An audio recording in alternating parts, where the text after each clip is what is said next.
mapalawak ang inyong kaalaman at kakayahan upang maisulong ang responsabling komunikasyon, makatulong sa paglaban sa maling impormasyon, at higit sa lahat, magmatatag pa ang ugnayan sa bawat barangay.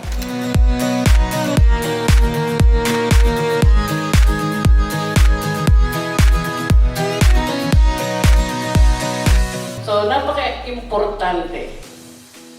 Ngayon, yung trabaho nyo, sapagkat nangahawakan nyo yung information. Diba? Impormasyon. Kahit anong husay ng kapitan nyo, iba naman ang lumalabas na impormasyon. Sayang.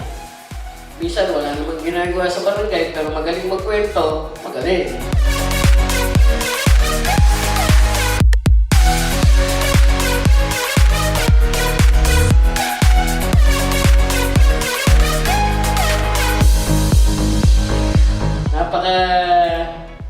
Napaka-importante na ang bawat impormasyong ating bibitawan, mararamdaman na yung gumawa ay responsable at professional.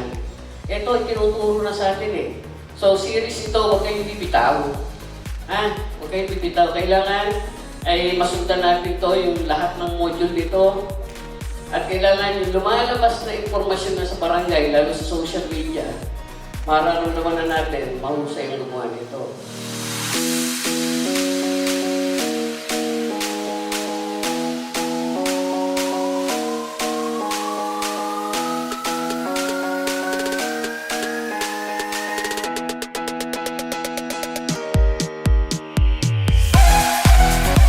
Bayon is a coordination mechanism. It's not a control mechanism. The City Information Office is a support sa inyo. We do not have supervisory or control over your postings.